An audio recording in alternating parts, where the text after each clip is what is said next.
Hello friends, welcome to Ramy's vlog. நம்ம இன்னைக்கு இந்த வீடியோல ஒரு grocery shopping வீடியோ தான் பார்க்க போறோம். நான் வந்து ஒரு பக்கத்துல 2 ஸ்டேஷனுக்கு அடுத்து ஒரு தமிழ் ஸ்டோர், ஒரு இந்தியன் ஸ்டோர் இருக்கு. அங்க தான் வந்து காய்கறிகள் தான் வாங்க போவேன். இது வந்து எல்ஆர்டி ஸ்டேஷன். இந்த ஸ்டேஷனுக்கு முன்னாடியே உங்களுக்கு வந்து எந்தெந்த ஏரியாவுக்கு எவ்வளோ வந்து சார்ஜ் பண்ணுவாங்க அப்படின்ற ஒரு பெரிய லிஸ்ட் இருக்கும். இங்கே வந்து ஒரு 5 வயசு வரைக்கும் நம்ம வந்து ஃப்ரீயாகவே வந்து ட்ரெயின் அண்ட் பஸ்ஸில் வந்து ட்ராவல் பண்ணிக்கலாம். 5 வயசுக்கு மேலே நம்ம ஒரு கார்டு மாதிரி வாங்க வேண்டியதாக இருக்கும். அந்த கார்டு வாங்கி நம்ம வந்து உள்ளே என்ட்ரி ஆகணும். ஸோ நான் உள்ளே என்ட்ரி ஆகிட்டேன். நாங்கள் இருக்கிறது பார்த்திங்கன்னா ஃபோன்வேல் ஸ்டேஷன். இதுதான் வந்து ட்ரெயின்.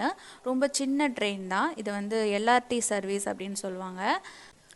ஸோ இந்த எல்ஆர்டி சர்வீஸ் பார்த்திங்கன்னா ஒரு 3 பிளேஸில் இருக்கும். ஒன்று புக்கிட் பஞ்சாங், செங்காங், அப்புறம் வந்து புங்கோல். இந்த 3 பிளேசஸில், அதாவது 3 ஸ்டேஷனில் இந்த எல்ஆர்டி சர்வீஸ் வந்து இருக்குது. சிங்கப்பூரில் மற்ற இடங்களில் இந்த சர்வீஸ் வந்து இல்லை. இந்த 3 பிளேசஸில் மட்டும்தான் இருக்குது. நாங்கள் வந்து ரீச் ஆகிட்டோம். நாங்கள் வந்து தோங்காங் அப்படின்ற ஒரு இடத்துக்கு போவோம்.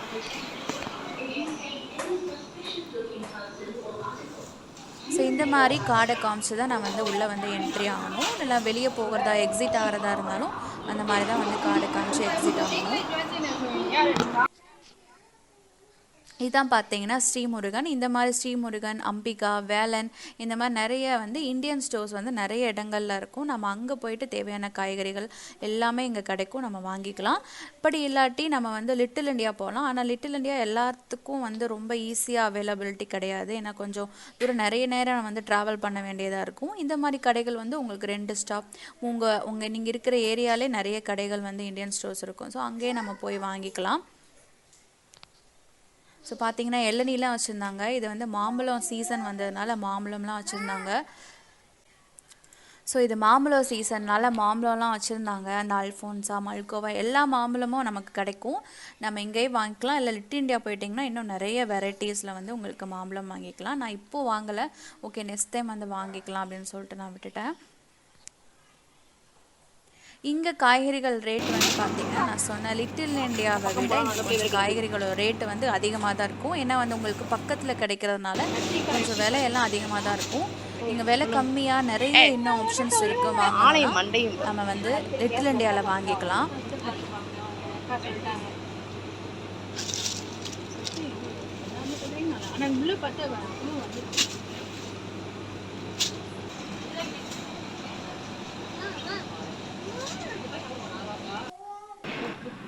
ஸோ நாங்கள் காய்கறிலாம் வாங்கிட்டு அது பில் போட்டாச்சு.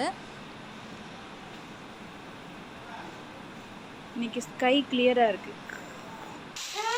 ஸோ நம்ம என்னென்ன வாங்கிட்டு வந்திருக்கேன் அப்படிங்கிறத பார்க்கலாம். இதுக்கு மொத்த ரேட் நம்ம இந்திய காசுக்கு பார்த்திங்கன்னா 5000 ரூபாய் இருக்குது. ஒரு வாரத்துக்கான காய்கறி செலவு. அவரைக்காய் வாங்கியிருக்கேன். இது வந்து பொடி அவரைக்காய். இது கொஞ்சம் டேஸ்ட் நல்லாயிருக்கும் நார்மல் அவரைக்காய் விட. சின்ன வெங்காயம், இது வந்து கத்திரிக்காய். இது வந்து நாமளாக எடுத்து போடுறது தான். ஸோ இது வந்து எடுத்து போட்டு கடைசியாக தான் நமக்கு எவ்வளோ வாங்கியிருக்கோன்னு தெரியும். நான் ஒரு அளவில் இவ்வளோ தேவைப்படும் அப்படின்னு சொல்லிட்டு நானாக எடுத்து போடுறது தான். ஸோ 1/2 கிலோ 500 அந்த மாதிரிலாம் வாங்க முடியாதுங்க. இது வந்து சக்கரவள்ளி கிழங்கு, ஸ்வீட் பொட்டேட்டோ, அப்புறம் வந்து இது வந்து பேபி பொட்டேட்டோ வாங்கியிருந்தேன். நெக்ஸ்ட்டு பார்த்திங்கன்னா இந்த பாஸ்தா. ஸோ இன்றைக்கி டின்னரும் வந்து பாஸ்தா தான். ஒரு சூப்பரான ஒரு பிங்க் சாஸ் பாஸ்தா எப்படி செய்யலான்னு இந்த வீடியோவில் பார்க்கலாம். அப்புறம் வந்து ராகி சேமியா. இது வந்து காலையில் பிரேக்ஃபாஸ்ட்டுக்கு ரொம்ப சூப்பராக இருக்கும்.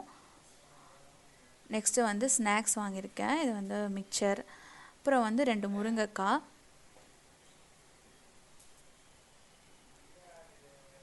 நம்ம ஊரில் வந்து கொத்தமல்லி வந்து ஃப்ரீயாக கொடுப்பாங்க, கொத்தமல்லி கருவேப்பிலை. அதே மாதிரி நான் நிறைய வாங்கியிருக்கனால கொடுப்பாங்க. சம்டைம்ஸ் வந்து கொத்தமல்லி டிமாண்டில் இருந்ததுன்னா நீங்கள் வந்து எக்ஸ்ட்ராவாக காசு கொடுத்து தான் நீங்கள் வந்து தேவையான அளவு கொத்தமல்லி வந்து வாங்கிக்கணும்.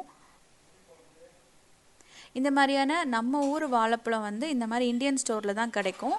அங்கே தான் நம்ம வந்து வாங்க முடியும். நம்ம மற்ற இடத்துல ஃபேர் ப்ரைஸ் செங்ஷான்லாம் பார்த்திங்கன்னா இவங்க ஒரு நீளமான ஒரு வாழைப்பழம் வச்சுருப்பாங்க. அது வந்து அவ்வளோ நல்லா இருக்காது. நம்ம ஊர் வாழைப்பழம் டேஸ்ட் வராது.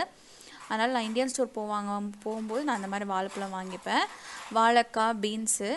நம்ம ஊரில் வந்து வாழைக்காயெல்லாம் வந்து ரொம்ப கம்மியாக இருக்கும். ஆனால் இங்கே உங்களுக்கு வாழைக்காயோட ரேட் அதிகம். ஒரு சில காய்கறிகளோட ரேட் வந்து ரொம்ப அதிகமாக இருக்கும். கோவக்காய், வாழைக்காய் இதெல்லாம் பார்த்திங்கன்னா ரொம்ப அதிகமான காசு வந்து போட்டிருப்பாங்க. ஏன்னா அது வந்து ரேராக தான் கிடைக்கிறதுனால.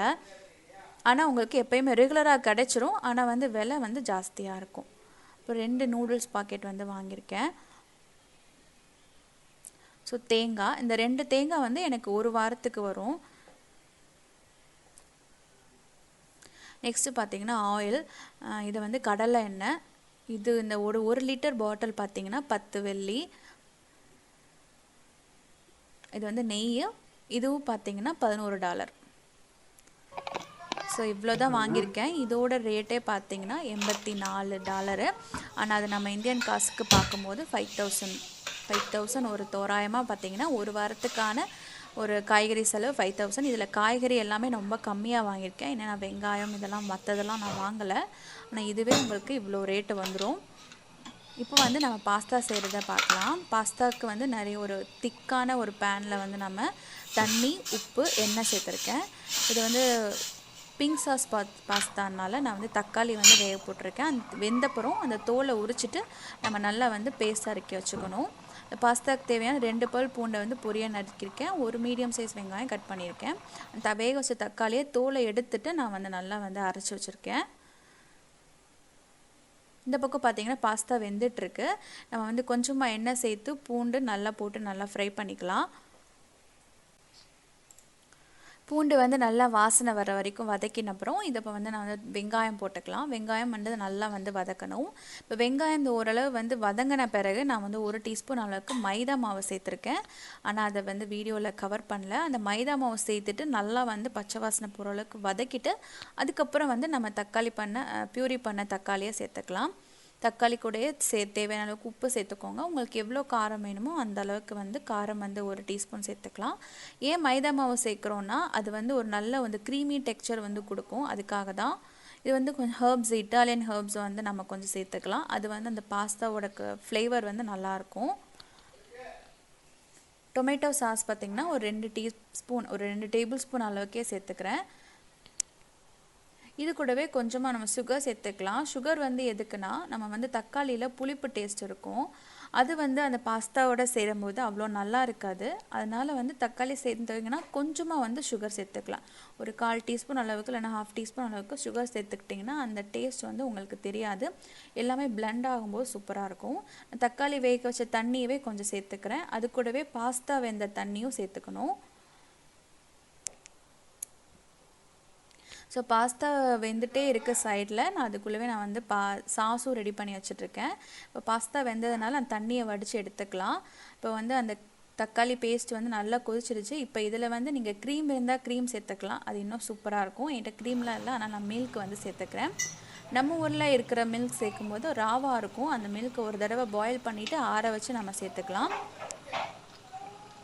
இப்போ பார்த்திங்கன்னா எல்லாம் போட்டு நல்லா வந்து கொதிச்சிருச்சு. நல்லா உப்பு காரம்லாம் உங்களுக்கு கரெக்டாக இருக்கான்னு பார்த்துக்கோங்க. அதுக்கப்புறம் வந்து வேக வச்ச பாஸ்தாவை நம்ம போட்டு நல்லா மிக்ஸ் பண்ணிக்கலாம். இதுலேயே நம்ம மைதா மாவு கம்மி தான். இன்னும் கொஞ்சம் உங்களுக்கு மைதா மாவு போட்டிங்கன்னா இன்னும் நல்லா க்ரீமியாக இருக்கும். ஆனால் ஓகே 1 டீஸ்பூன் போதும்னு சொல்லிட்டு தான் நான் கம்மியாக போட்டிருக்கேன். இதில் கடைசியாக வந்து நம்ம சீஸ் போட்டு நல்லா வந்து உங்களுக்கு மிக்ஸ் பண்ணும்போது அந்த க்ரீமி டெக்ஸ்சர்ஸ் வந்து வந்துடும். 2 ஸ்லைஸ் தான் வந்து சீஸ் போட்டிருக்கேன். இதுதான் வந்து இன்றைக்கான டின்னர். இந்த வீடியோவும் இதோட முடிஞ்சிருச்சு. இந்த வீடியோ உங்களுக்கு பிடிச்சிருந்தா சேனல் மறக்காம சப்ஸ்கிரைப் பண்ணிக்கோங்க. லைக் பண்ணுங்கள், கமெண்ட் பண்ணுங்கள், ஷேர் பண்ணுங்கள். தேங்க்யூ ஃபார் வாட்சிங்.